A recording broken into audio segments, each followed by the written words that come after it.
A very good morning to all.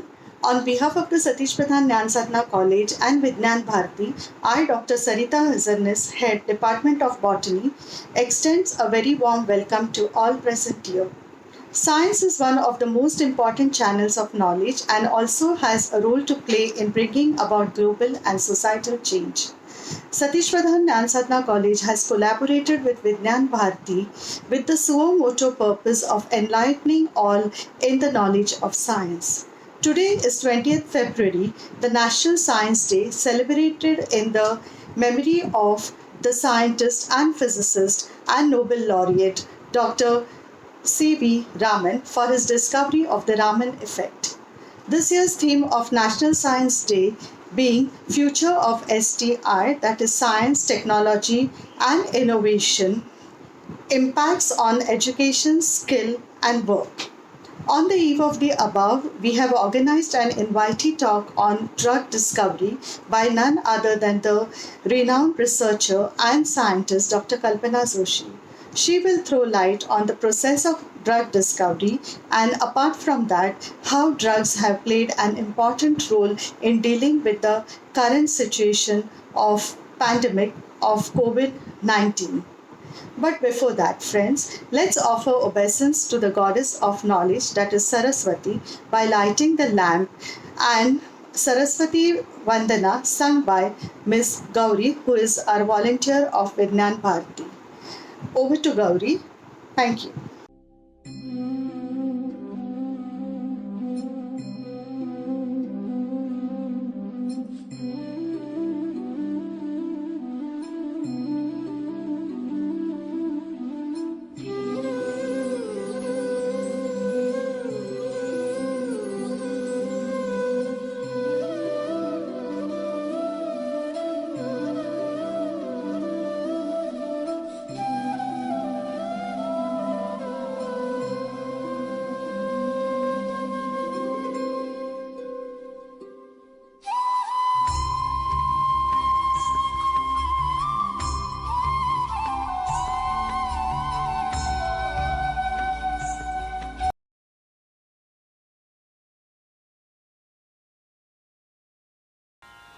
या कुन्देन्दु तुषारहार धवला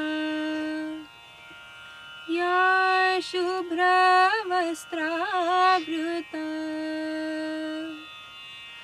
या वीणावर दण्डमण्डितकरा या श्वेत पद्मासना या ब्रह्माच्युत शङ्कर प्रभृतिभिर्देवैः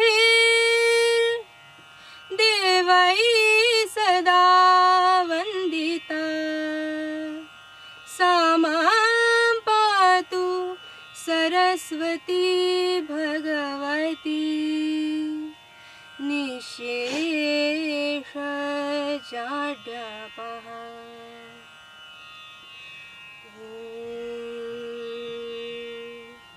असतो मा सद्गमय तमसो मा ज्योतिर्गमय मृत्योर्मामृतं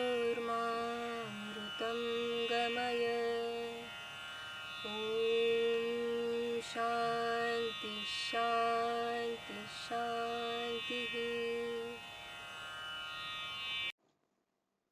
Thank you all. I now request our principal, Dr. Hemant Chitte, to speak a few words on this eve of the National Science Day. So please. Good morning to all my dear students. A warm welcome to the guest speaker of the day, Dr. Kalpana Joshi, our Honorable President, Sri Satish Pradhan, members of the management, and my dear teacher colleague. I welcome you all. On the occasion of National Science Day, our college has organized a stimulating webinar on trade in research in pharmaceutical research and development, a real-time experience in association with Vigyan Bharati. I will like to tell you here that our college is celebrating our institution's Ruby Jubilee year. We are organizing 40 webinars on various topics of student interest under the name Glorious 40. Till today, we had completed 33 of it, and we receive tremendous response from students. Nowadays, students are not ready to make their career in research field just because they are not aware of the opportunity and maybe because of inferiority complex of opting for fundamental science instead of professional courses, which is totally wrong. Actually, every professional course needs a strong background of fundamental science, and the industry also requires research oriented scholar in basic science. I am sure our today's speaker will enlighten you with a real time experience in research and development in her field and motivate you to go for research. This is the motto of Vigyan Bharati also, and that's why we are together to have a young year-long programs on various aspects of research in basic science. I wish you all a great success for bright future and hope this session will motivate you to achieve it. I wish the Vigyan Bharati and Science Association of our college a grand success. Without taking much of your time, I declare the webinar open. I now invite Ms. Nidhi, our second volunteer of the Vigyan Bharati, who will brief us about the activities of Vigyan Bharati and then introduce our guest speaker today, Dr. Kalpana Joshi. Thank you. Over to Nidhi. Good morning, everyone. I'm Nidhi Vispute. I'd like to begin by saying it's an honor to be here, to be speaking on behalf of such a respected organization and to such a wonderful audience. On this year's National Science Day, I'm here to introduce you to Vigyan Bharati. Vigyan Bharati, commonly known as VIBA, has been previously known as the Swadeshi Science Movement. It's a non-profit organization in India that works to popularize various sciences, taking the best our country has to offer and rejuvenating it for the nation's pride and growth. VIBA's main aim is to rejuvenate the Swadeshi movement in this age of science and technology for national reconstruction. We take pride in having started and brought forward a vibrant movement for the development of Swadeshi sciences. We interlink traditional and modern sciences as well as natural and spiritual sciences.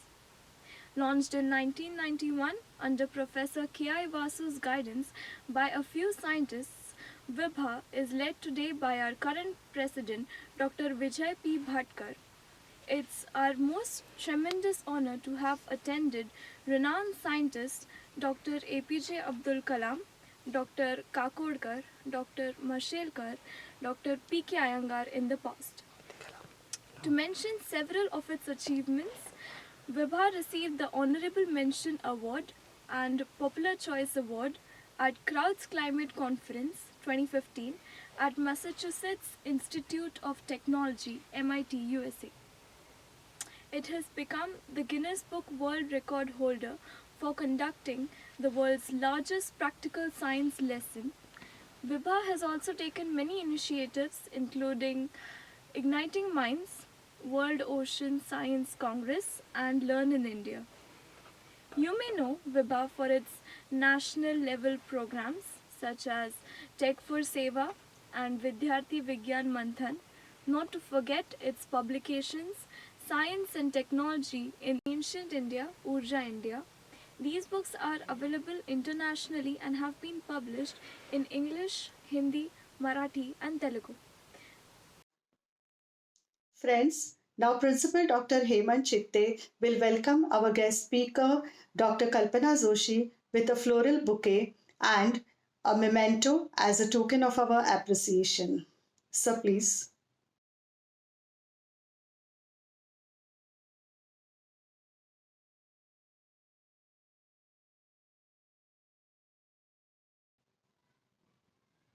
And now, Dr. Govind Paratkar, on behalf of Vigyan Bharati, will felicitate our principal, Dr. Hemant Chitte, with a bouquet and a memento as a token of our appreciation. Sir, please.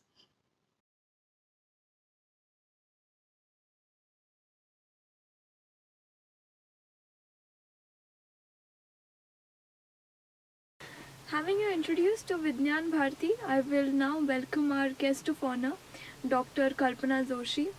Dr. Kalpana Joshi is the principal consultant at Cipla Limited. However, this is not the only noteworthy position in her career. She is the former director of Discovery Engine, a part of Cipla Limited. Along with this, she has held the distinguished position of Vice President as the Director in Pharmacology and Oncology for Piramal Life Sciences, Mumbai. To speak on her contributions, Dr. Joshi has worked as a principal research scientist, a senior research scientist for Horst Mardel Russell, Mumbai. It is no surprise that her fields of expertise are so vast. They include rheumatology, oncology, respiratory disorders, and infectious diseases. As a student, Dr. Joshi did not fail to leave an impression. She completed her MSc in microbiology from Pune University, making her mark as a rank holder. She went on to complete her PhD at Tata Memorial Centre's Cancer Research Institute as well. Dr. Joshi's enthusiasm for the field led her to become a postdoctoral associate in internal medicine for the Department of Microbiology in Iowa, USA. Her professional and academic experience has also come together on numerous occasions. Dr. Joshi served as a committee member for evaluating the PhD theses at ACT-REC NMIMS MSc. Furthermore, she was a PhD thesis examiner at the University of Mumbai and visiting lecturer for biotechnology students. She has written 32 full-length research articles, which include 3 publications in Nature publication, 50 plus abstracts, and around 45 patents. The science community has well received Dr. Joshi's work. She has received numerous awards, including Woman of the Year 2007 by Rotary Club Mumbai. She is a proud recipient of Doordarshan's Hirakani Puraskar for her scientific contribution from 2009 to 2010. She is the first scientist to ever receive this award. In 2011, Dr. Joshi was the recipient of the prestigious Maharashtrian of the Year 2010 in Science and Technology for her outstanding contributions to drug discovery, and awarded for the same by the Chief Minister of Maharashtra at the time, Mr. Prithviraj Chauhan. In summary, Dr. Kalpana Joshi is a multifaceted personality when it comes to science. We are grateful for her presence in today's program.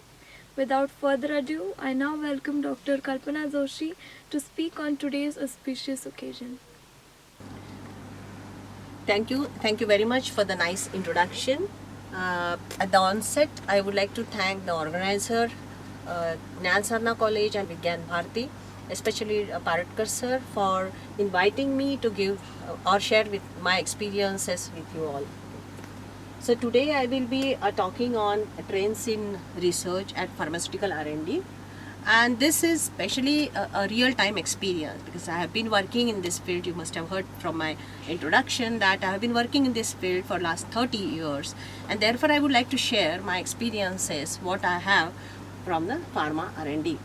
And especially I will be discussing and talking about discovery and development of a new drug. As I said that I will be talking on the new drug discovery process, and that's what is my experience, especially in the area of small molecules. Okay, so this slide basically tells you that this is a pipeline kind of a slide, and which tells you the process of discovering the drug.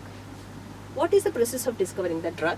It is basically you start with a molecule, you test it, and then you submit it to the regulator, and this molecule or a drug or the potential drug candidate, it comes in the form of a medicine, okay, and then it gets sold. Okay. So this entire process of starting with the drug, getting it tested and coming in the market as a medicine, this process is called a process of discovering a new drug. Okay, it's divided into basically 2 phases. One is called preclinical. This is preclinical, okay, and the clinical. Okay, so what is preclinical? So preclinical is the phase where you actually work in the laboratory, okay?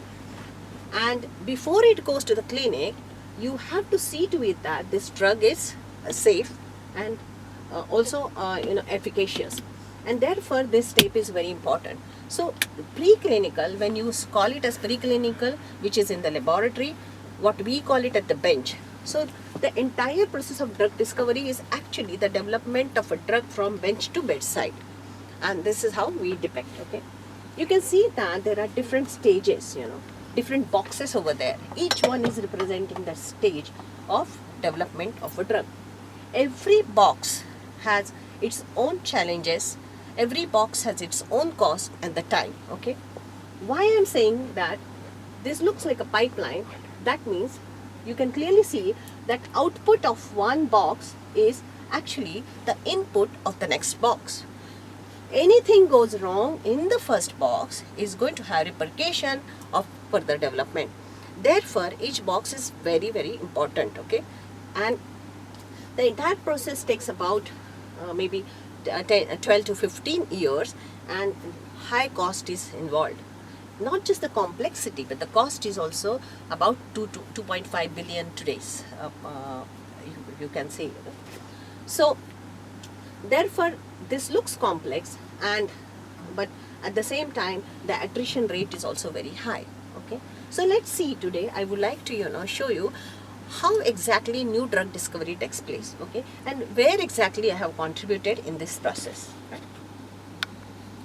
Obviously, new drug discovery is not a job of one person.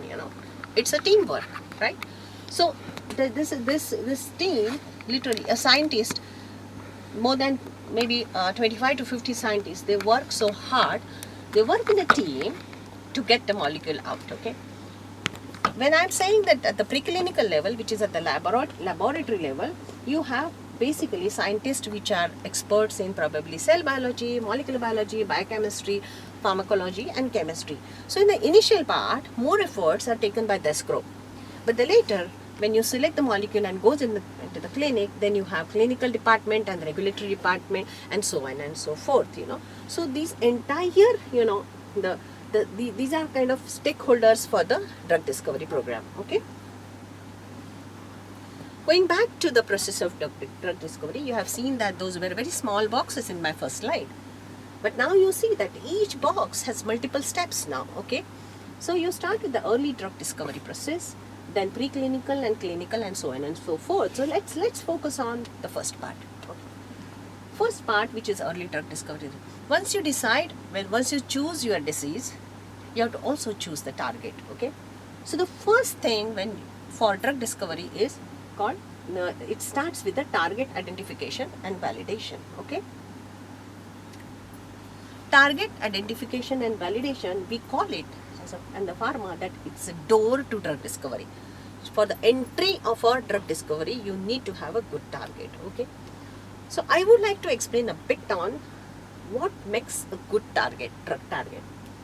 And what is a target basically? Target is nothing but the protein or a gene which is proven pathological, or it's dysregulated, what we call, or it is altered in the pathology of the disease. And this is directly related to the pathology. Okay. So when I say that some protein and or gene is altered, and this has a direct repercussion, direct connection with the disease, and that is called target. Okay, it's nothing, because people get kind of confused. The target is something big word. It's nothing but the protein or a gene which is dysregulated, and that is what is causing the disease, right? So therefore, this is the target. What is also important, that this target or a protein has less important under the physiological condition.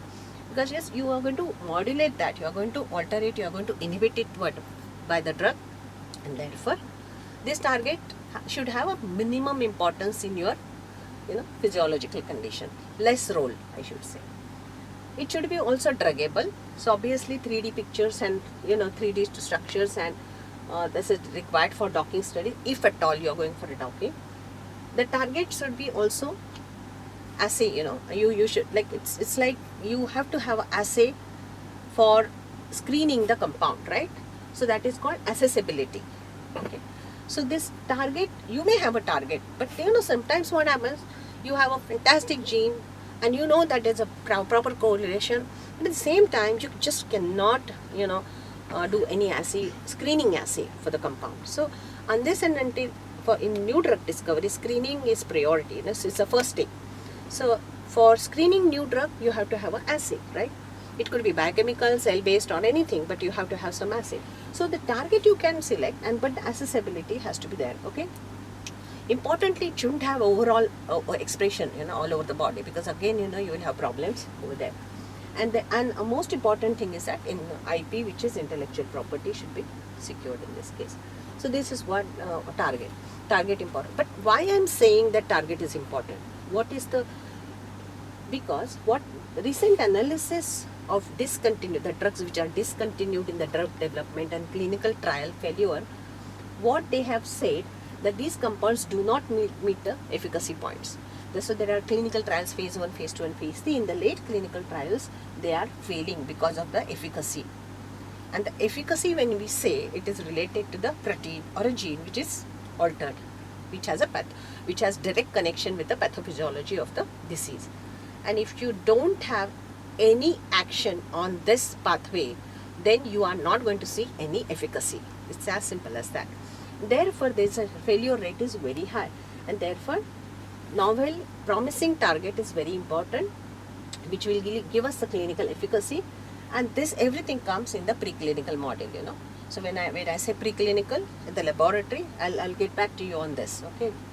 In the next slide, little bit details will be there. So that is why this target, it could be a protein, it could be a peptide or nucleic acid. What kind of drugs we have? We have either small molecules, we have biologics. Biologics could be proteins or monoclonal antibodies, or nucleic acid, gene therapy, what we call. Different targets are there, and also their mode of action could be inhibitors or activators. So overall, when you start your drug discovery process, you have to have a good target that has to be efficacious, which has to be safe, and it meets clinical as well as commercial requirements, that is druggability. It should be druggable, that's what we call, okay? So let us see that we have now at a good target, okay? What next position? If you remember that, what I have shown you, you start with first step is target, and then you go for the testing of the drug. So testing of the drug, you need a assay. So what we call it is a bioassay. So that bioassay could be receptor based assay, it could be enzyme based assay. And what kind of methods we can use? It could be high throughput screening method, using all these different types of assays like biochemical, enzyme, receptor and cell. Importantly, when you talk about the target, when you talk next about the screening assay, now you want to screen what? Basically, this is resources, what we call it. The screening resources could be chemical libraries, natural product libraries, or it could be that your chemistry colleagues will synthesize the compound, they will keep on modifying what we call it as structure activity relationship, and then it will go for testing again, okay? So the resources are also important. Nowadays, when you talk about the target, once you identify the target, people also do virtual screening using bioinformatics setup, where you have fragment based libraries or any other 3D X-ray docking studies, and they first do it and then they proceed for actual screening in the wet lab, okay? So let us see that you have a proper target, you have identified your resources, you know that you will be screening compound libraries, or you will be screening any natural product libraries in the cell based assays over here, okay? So you start getting some activities. So those activity, the first kind of activities, which is really not that potent many times, what we call it as a hit, okay? So we call hit identification, and that hit changes to lead, okay? So the difference between hit and this lead, these words are very commonly used in pharma industry, or especially at R&D. So hit to lead, what does that mean is basically just the potency differences. So the lead, what we have identified in our the first screening, now it goes to the secondary screening assay. What does that mean? That it goes into additional number of assays. Sometimes it is more than 50 assays, more than 50 assays you have to do. in which you are actually trying to establish specificity and selectivity of this drug. It's very important because if the compound is non-specific, then it's going to hit your normal cells as well. It's going to be very toxic, and therefore specificity and selectivity becomes at most important in the early stages of the development itself, in the screening protocol. So you can see from this funnel that how many number of compounds, one screens, more than 5,000 compounds one screen, and hardly 2-3 compounds they become actual clinical candidates, and from there, it hardly gets 1 or 2 approved drugs. So therefore, all these stages, you have to really monitor it very carefully before we enter into the next stage. So what we have reached, we have finished up to in vitro part, the in vitro laboratory part, where we have identified our hit, and now we have identified our lead, and now we want to take it ahead, and we are happy with the lead because this lead seems to be efficacious and also less toxic, because this we have already done at the assay in vitro on the cells, on the receptors. We have also done some mechanism based studies to identify what kind of mechanism it hits. Okay, so the next step is animal efficacy studies, because in vitro is not enough to take the drug ahead, because at the end of the day it goes to the humans. So obviously we have to know some pharmacokinetics of and pharmacodynamic effects, and which we do it in animal models. Animals which we use in the laboratory for such experiments are majorly rats and mice, some transgenic mice, and so on and so forth, sometimes even rabbits as well. So what this animal efficacy studies, what we call it as a proof of concept studies, and these studies, before we initiate in the specific disease model, we have to do acute toxicity and chronic toxicity studies in rats to establish the dose, what dose we should be studying.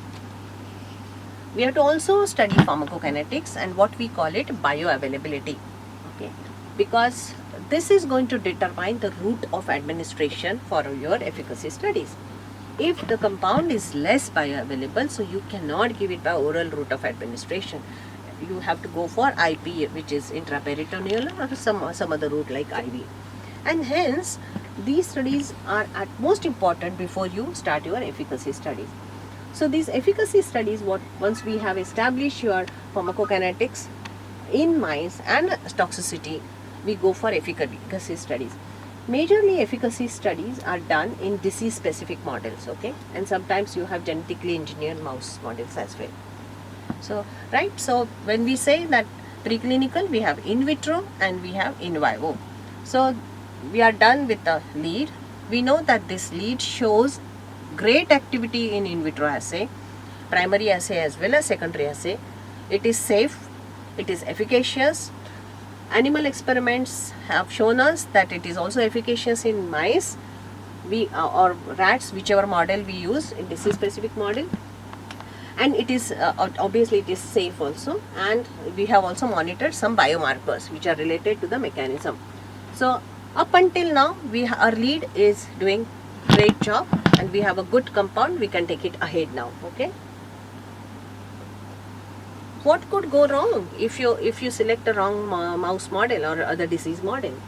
So these are the shortcomings, because that's going to give you false negative results. Okay. What is going to give you false negative results is wrong animal model, wrong dosing, because I said that if pharmacokinetic, if the compound is less bioavailable, please don't go for oral route of administration. You have to either formulate it or go for IP, intraperitoneal, or IV route of administration. Okay, so that means formulation is very important, plays very important. Your concentration of the drug what you are administering in animals is very important. Okay, and therefore all these steps, they are very, I should say, whatever I have shown here is there are the common shortfalls and pitfalls, and we need to consider it before you start your animal studies. Okay. So now, so far what I have shown you, I said the target, we have identified it, we have set up the assay, we have also started screening the compounds either from chemistry department or natural product or anywhere else. From there we have a hit which was less active. Now it became a lead, after derivatization couple of times, and this lead we have also optimized in terms of its bioavailability, solubility and all other factors. Alright, so we have completed this part, right, and the second part as well. What in the second part I said, like when we are doing animal studies we have to also have right formulation in this case. Okay, all these studies are over. Now what next? So this entire package, which is at the bench level, which we have generated at the bench level, preclinical package for a potential drug, we make a document, we put it in the document which is called investigational new drug document. Okay, this document we make. Before that you have to do extensive studies which is called, if you can see it in the slide, which is called IND enabling studies. In main IND enabling studies are tox studies, toxicity package in one rodent and one big animal like dog maybe, you know, and it's a long term studies you have to have. So remember, all these studies whatever we have done it in the lab, done it on animals, we put it in the package which is called investigational new drug document, and this application goes to regulators. Okay, so like in India it is DCGI, or you know, in US it is US FDA, or whichever is the regulator all over the world. When you start from here and you end up here, already you have spent near about say 5 to 8 years. Okay, so you can imagine that this process is so lengthy. It really takes a lot of time because of the complexity which you keep on facing at every step. All right, so therefore that is number one. Why I am insisting on this is because in my field there are several scientists, they work for near about 25 to 30 years, you know, and they just do it up to their this level, you know. Their drug never enters the clinic. So imagine that after putting 35 years of efforts, one doesn't even get a single drug to go ahead in the clinic, you know. But for me, I was fortunate enough that I could put almost 7-8 drugs, you know, in the clinic. That's what is my basic contribution in the form of investigational new drug application. Once you submit it to the regulators, they thoroughly evaluate it. They will ask you 100 different questions. You have to keep on justifying it, because remember that whatever up until now you have done, it is in the lab, it's in animals, and this step you are going to go in first in human trials. So first time the drug which is there in the bench or at the bench is going to enter at the bedside. Okay, therefore our regulators are very stringent about each and every experiment. You have to keep all these experiments, you have to do it in good laboratory practices. Okay, that's what is the requirement. So once you have this package, your regulators are happy with that, they will allow you to go ahead for first in human trial, FIH, what they call it, studies. Okay, clinical trials are divided into 3 phases: phase 1, phase 2 and phase 3. In phase 1, and every phase has importance, right? In the phase 1 you have say healthy volunteer studies. Maybe the volunteers may be between say 25 to 100 number. What exactly you do over there, it's a dose range calculation studies, or you basically reach at certain maximum dose. Okay, and you want to understand at what dose this drug is going to be toxic in human. Okay, so this is what is done along with the pharmacokinetics of the drug. This is for phase 1. Phase 1, you determine the dose, you take that dose for maximum tolerated dose, and to the phase 2. Okay, phase 2 studies are normally done for say maybe 100 to 500 patients, wherein you also look for efficacy markers, and of course toxicity keeps on, you know, till the end, and post marketing you have to just keep watching, you know, for toxicity of your drug. So that's very important. So once you have that, then it goes to phase 3, and phase 3 is normally done for 1000 to 5000 patients. Then once it crosses all these hurdles, then it is called new drug application. It goes to FDA and the regulators, they approve it, and that is how the entire process. And this itself takes about 8 years. The next may take maybe 5 to 10 years. So the total period is almost like 15 years, and a lot of money and cost and time, and it's quite complex, you know. So this is the entire process which briefly I have explained you, right? So let's see what I have done at Pharma R&D. I would like to give you one example which I extensively worked in the area of cancer. Okay, in cancer also, as you know, you people are familiar now about how we start the drug discovery process. Is start from the target, right? You can see that this shows you just the cell growth. Okay, the cell cycle. The cell cycle takes place, you know. This is a cell cycle, and it is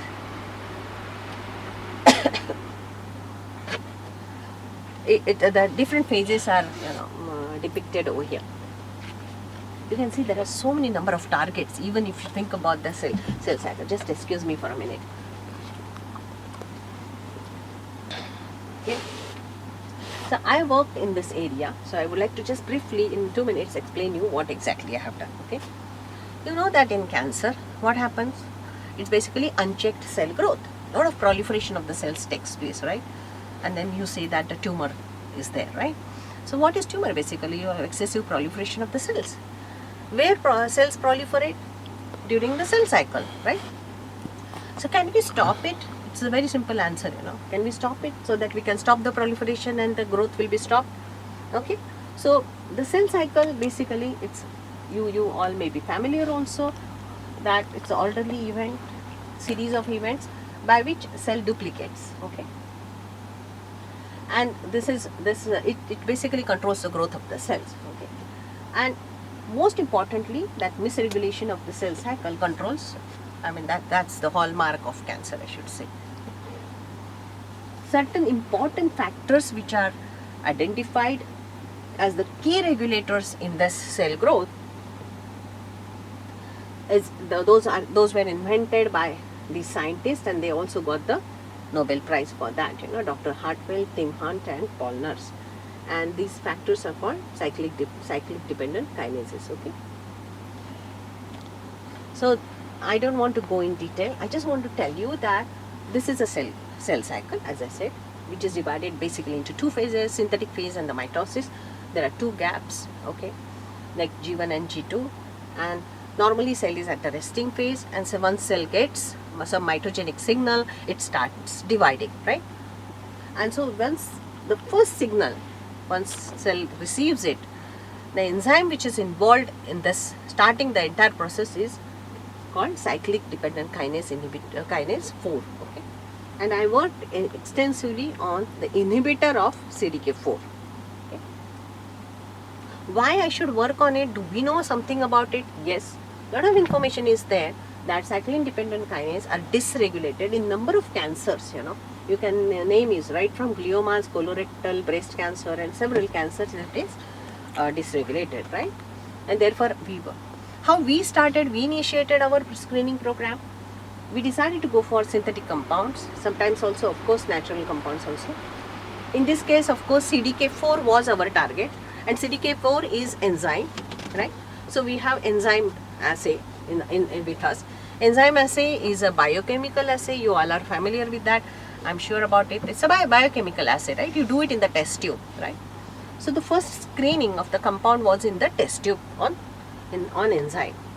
Once you have some inhibitor, obviously this is not going to tell me anything. Okay, it will just tell me that okay, it inhibits the enzyme, but besides that I don't know how it is going to be acting on my cancer cells. So obviously in this case the most important assay is proliferation of cancer cells. I have a drug which is inhibiting enzyme. Does it doing the same thing on the cancer cells? So you take panel of cancer cells, say maybe 100 different cancer cells, okay, and you look for the inhibition of proliferation on, you know, that is called secondary screening in this case. You are happy with whatever you are doing, you go for generating the human tumors in animals. Okay, human tumors, you have to generate it in the animals. They are called SCID mice for that. So they are severely combined immune deficiency mice which will accept the tumors. If the animals with intact immune system, they will not accept human tumors, they will reject it, you know, graft versus host reaction, so they will just throw it away. Therefore, especially for oncology, or cancer program, you require a very specialized mice in this case, which are called severely combined immunodeficiency mice, and you grow tumors for in this mice. But now you know that there are 200 different types of tumors, so you have to also focus on which cancers you want to. Suppose I want to work on colorectal cancer, brain cancer, breast cancer, lung cancer, so you focus on certain cancer, leukemias, lymphomas, all these things. Once you have finalized it, then you what I was looking for my drug potential lead compound is, I wanted in vitro, of course, CDK4 enzyme activity very potent.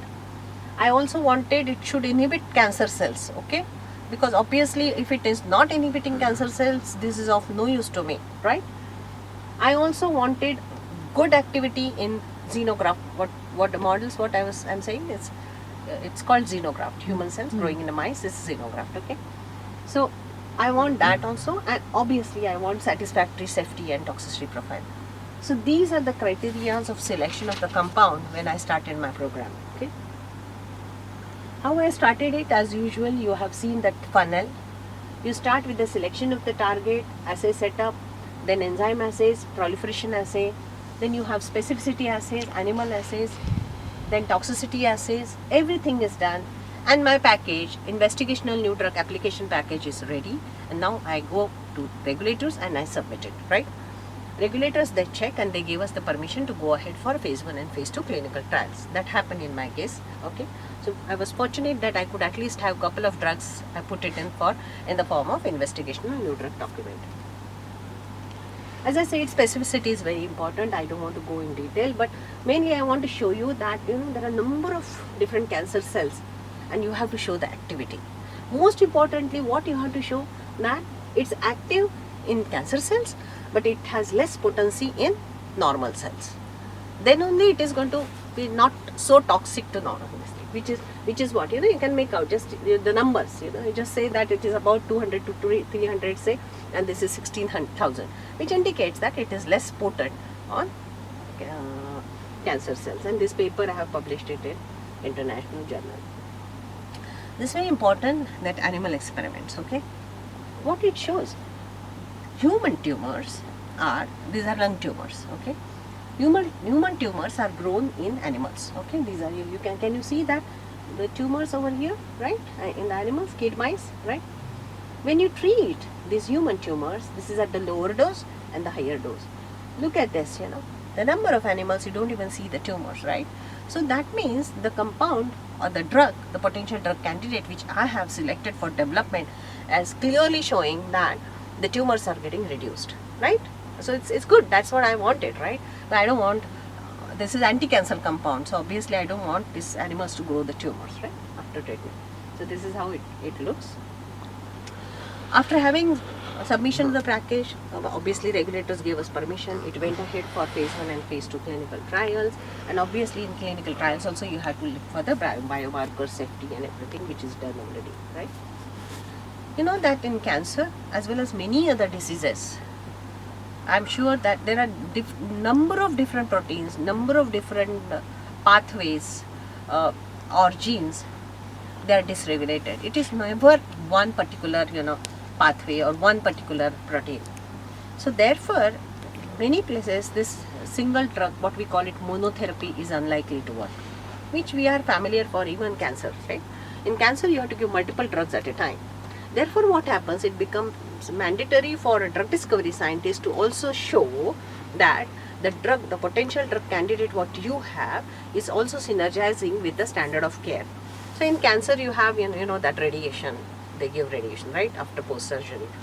So here is I wanted to just make you familiar as a concept of combination.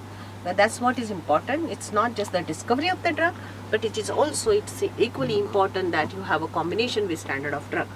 With the standard of care, it has to be synergistic. It cannot be antagonist. If the drug is showing antagonism, again we are going to face problems, okay, in the clinic. And therefore it becomes mandatory that you show some activity with the standard of care. You can see that these are the cancer cells which are grown, okay. These are control cells, okay, and this is only with our drug, okay? And you can clearly see that how it synergizes, okay.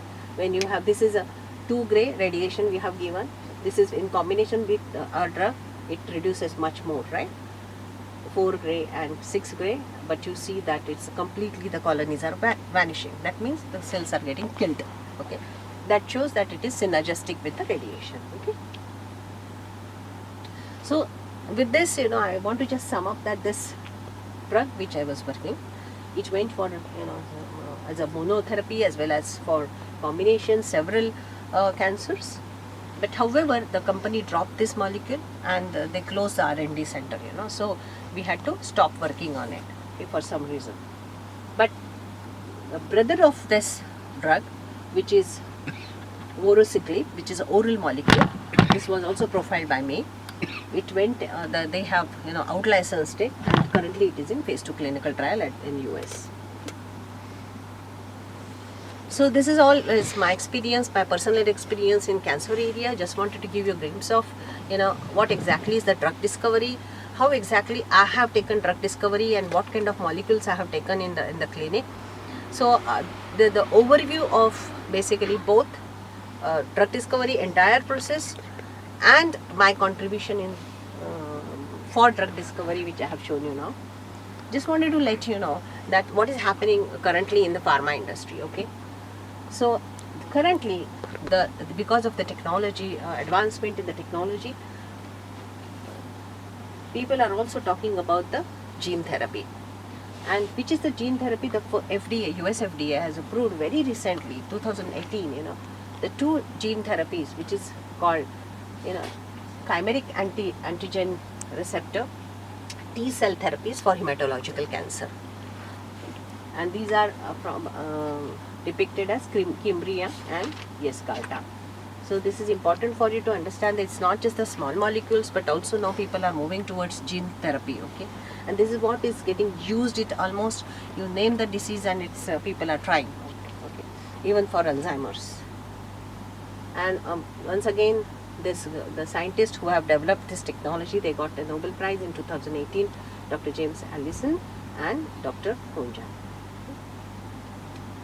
So far what I have shown you is the stats and how complex it is during the drug development, and you can see from the slide itself that how many different things you have to do just to put one drug only from bench to bedside. And again, from in the clinical trials, different challenges are there and drug gets dropped anytime because of the toxicity. So this is how it is, the current scenario. Almost 24 NC is what they call it, new chemical entities, they enter from bench to bedside in the clinical scenario, and hardly one gets approved. So if you remember, the first part itself is so complex, and I also said that many scientists, they literally put their efforts, lifelong efforts, but could not move ahead in the clinic. And in such scenario, when 24 molecules are entering, it's hardly one gets approved from just wanted to let you know the complexity of this, and the challenges what we have to face in the clinic for drug development. So let us just see what are the challenges in the drug development. And obviously, I said it's expensive, time consuming, difficult. It takes a lot of time, 12 to 15 years, and also a lot of money is involved, near about $2.5 billion.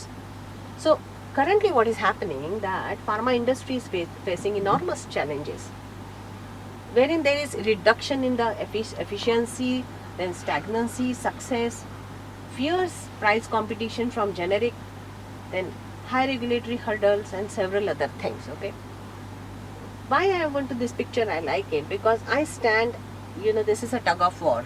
Okay? And look at the innovation. Today we all are talking about innovation.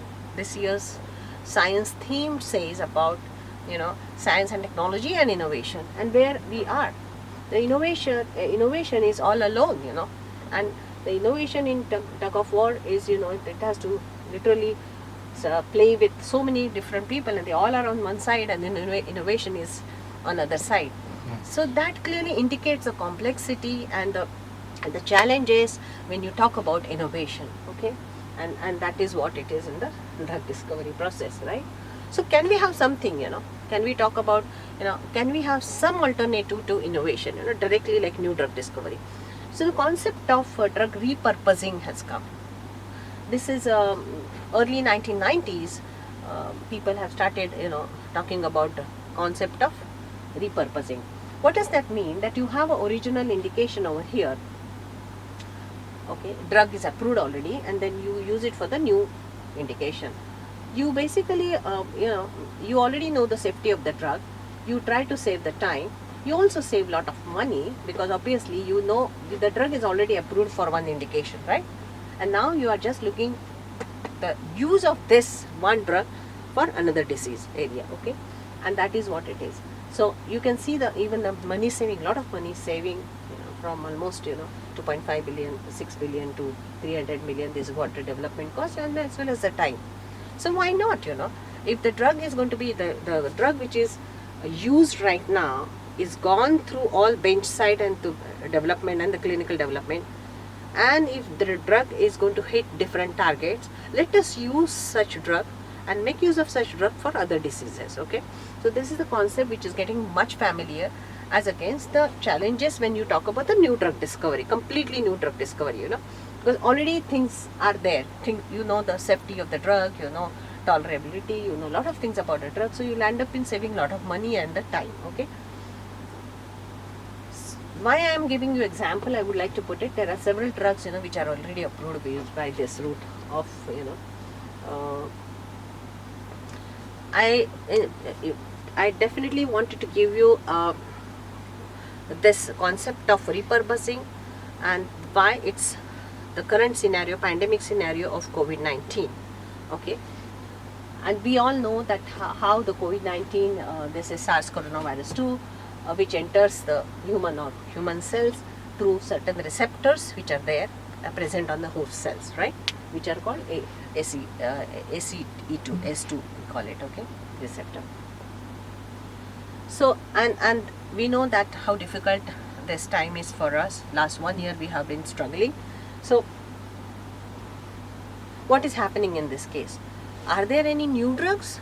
Is it possible to have even new drug for COVID-19 in 1 year's time? There's no way, because you know that I've shown you how complex drug discovery process is. There's no way that we can have new drugs for COVID-19. It's going to take its own time, right? At least say 8 years, at least say 10 years, even though you go on a faster track, there was no way, right? So therefore, many scientists all over the globe, including in India also, several scientists, we tried using the old drugs for COVID-19. So for you might be knowing the story of hydroxychloroquine, right? So similar kind of drugs are there for COVID-19.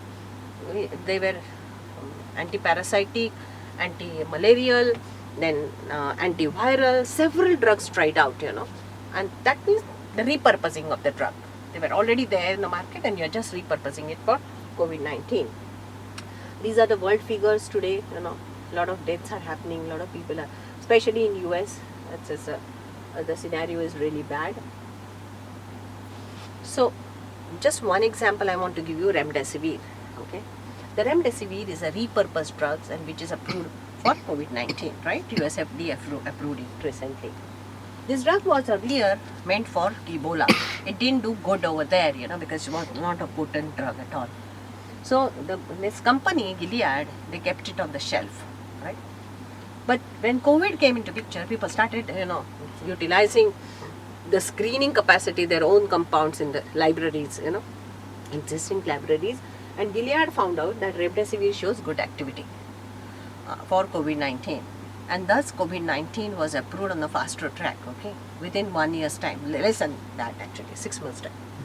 It's just because it was there, you already know the toxicity, you already know the efficacy, so immediately they could take it on the faster track. And that is the beauty of repurposing, okay. So there is no new drug for COVID-19 as of today, okay. And that is what I wanted to connect, the alternative for new drug discovery to repurposing, and how it is effective today in pandemic situation, alright. So taking place at the learning, knowledge and the skills, how it is in the next slide I will depict. I personally feel that today's educational system should be need-based education. Okay, what does that mean? I really like this model. I feel that pharmaceutical education should be locally determined for us, local, socially accountable, it should be globally connected, and also quality should be assured to meet given health needs. Okay, quality we should not be absolutely compromising. There should not be any compromise for quality. So it should be absolutely quality should be. So this is how it is depicted, that how it should be.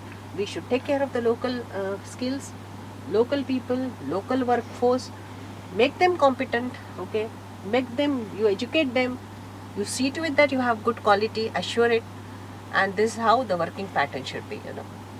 That's what I feel very strongly. So what could be our mission for pharma?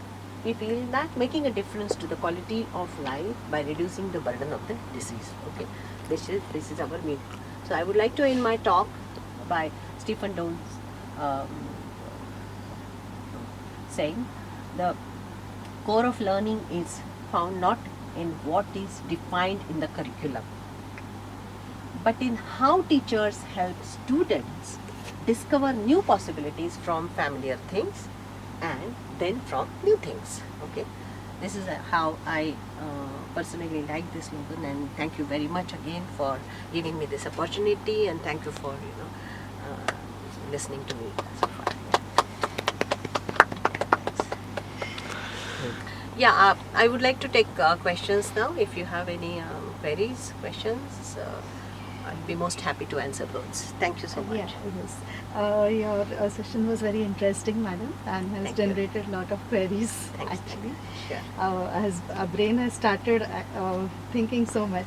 Thanks. Ma'am, I would like to ask you that, as you said, drug discovery takes at least a period of 15 years, minimum 8 years, maximum could be, I Correct. think. Correct. So, as you select a target, and based on that, your drug discovery will be there. So, what if in that time span the target itself changes? Yeah, obviously, because target keeps on changing as you can make out that the technological advancement, definitely you will get to know that new things are getting added. So, and for any particular disease, as I said, there are multiple pathways are defectives. So obviously you know that these multiple pathways you cannot hit at the same time. So maybe you may work on one target, I may work on another target, and there's possibility that we may have to eventually, suppose if we get successful in the form of drug, we have to do combination of these targets. Okay, so one target at a time we can work on one target, right? Or maybe maximum 2 targets. We cannot work on several different targets, and definitely the target has to be clinically validated. Sometimes there is clinical proof of concept, then you feel better in that. But as you rightly said, yes, targets are going to be changing, but that doesn't mean that your target, the one which you have selected, is going to be redundant. Okay, because that is anyway altered, that right? Okay. So that doesn't become redundant. You can start working on new target, Okay. but you can eventually go for combination of both. Yeah, like the new strains of COVID which are coming That's out right. now, and the original one which was there. That's right. So drug was maybe drug discovery has started on that. Yeah, actually, there is not much information at this point of time that whether any drug is hitting that. But because people are concentrating more on vaccination nowadays, they are talking less about whether the current drugs. There are hardly any drugs. Only, as I said, only one or two drugs are Doctors approved. were giving just symptomatic treatment, That's as you right. said, Absolutely. remdesivir. Yeah. Okay, but is the process for forming a vaccine is similar to the drug discovery process? No, it's completely different, madam. Yeah, it's totally different. Yeah. So- Okay, so they're using live strains also for that. And That's right. For vaccination you're talking about? Yeah, Yeah, yeah. that's right. Yeah. You remember that vaccine is preventive. yeah, If you have a disease, then you are going to give the drug, right? right. Yeah. So vaccine cannot be a drug, Hmm. and drug cannot be a vaccine. Okay, drug never generates any immune responses or maybe memory immune responses as such, I should say. Okay. Now, our last formality, which is a must, A vote of thanks by Dr. Shubhada Nyaite from Mathematics Department. Over to Shubhada. I'm Dr. Shubhada Nyaite. It's my privilege to offer thanks on this occasion. We have been very fortunate to have renowned personality Dr. Kalpana Joshi in the field of medicinal drug research as our today's speaker. Our endeavor always is to grow seeds of research in the young minds of our student. And Dr. Kalpana Joshi's talk was very apt in that direction. I express my sincere gratitude to Dr. Kalpana Joshi for sharing her experience, her efforts for many years in the discovery of new drug, also for giving guidance to our students about the trends in the research, in the pharmaceutical research and development.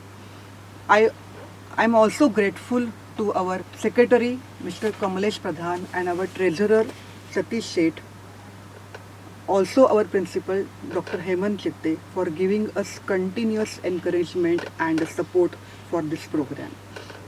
I express my sincere gratitude to Dr. Kalpana Joshi for sharing her experience, her efforts for many years in finding the new drug, also for giving valuable guidance to our students in the recent trend in the research in pharmaceutical industries, research and development. I also thank Dr. Paratkar, advisor of Vigyan Bharati, and other members of Vigyan Bharati to help us in organizing this program. I extend my thanks to all audience for attending this webinar to make this session great success. Last but not the least, I very much thankful to my colleagues as well as my technical staff. Without their help, it is not possible to conduct this program. Thank you.